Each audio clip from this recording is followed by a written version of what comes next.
North Korea, or the DPRK, is the world's most infamous regime due to its Orwellian and totalitarian nature.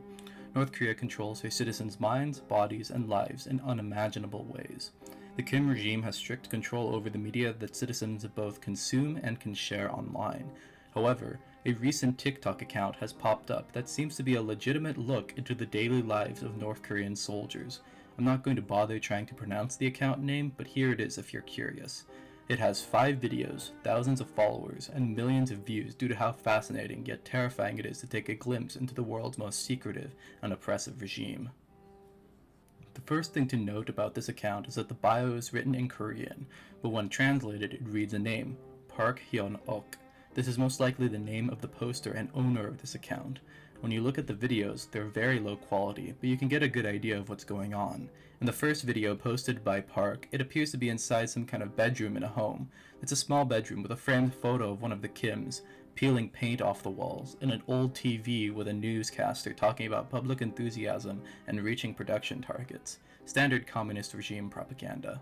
I'll play the clip right now. 오늘 저녁 공화국 전역의 일터에서는 생산 목표 달성을 향한 대중적 열의가 높아지고 있습니다.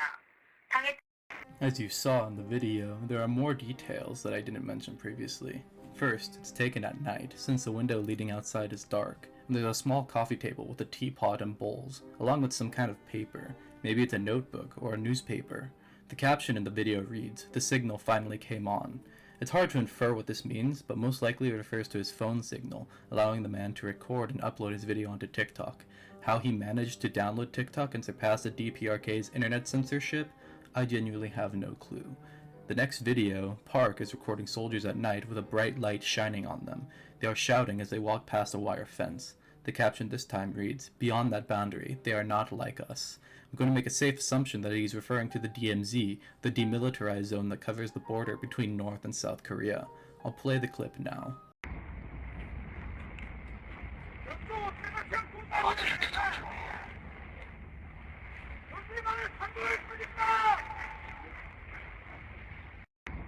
In the next video, the man mentions that he's going to Kaesong, a significant border town in North Korea.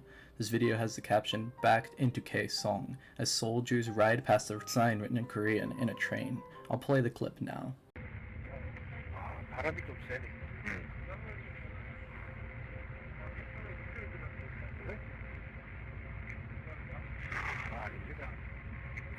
The following video, his 4th video, is the most poignant one in my eyes.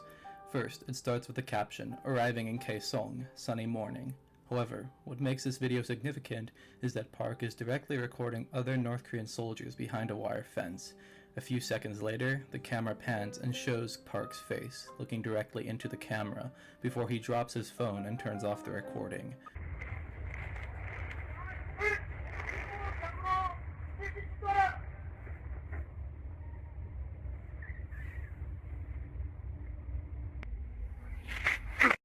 It's safe to assume that the man recording is Park Hyeon-ok, the owner of this TikTok account, and who seems to be a relatively high-ranking officer in the Korean People's Army, or the KPA. I ran this screenshot and uniform through an AI, as well as referenced Wikipedia photos of the different ranks in the KPA ground army. Park is apparently a junior officer, a first lieutenant. Now, first lieutenants in the KPA aren't given as many privileges that would allow them to do something this daring, like downloading foreign apps on a cell phone and uploading recordings of the regime to the outside world. I'm also going to assume he hasn't done this with explicit permission. This begs the question as to how he was able to access this again, and why is he doing this? The final recording shows Park holding a handwritten note while he hovers above his folded uniform. A rifle is also laid on top of the uniform. He seems to be inside some kind of military barrack. The camera pans outside for a brief moment, as well as shows a sleeping soldier whom Park is bunking with. An officer outside the barrack shouts some kind of military drill before the recording cuts off. The caption in this video is the most haunting, as it reads, "I can't see. I'm hungry. Our Korean writing is not as they say." However, the writing on the note that Park is holding up to the camera is illegible due to the blurry quality of the recording. I'll play you the recording right now.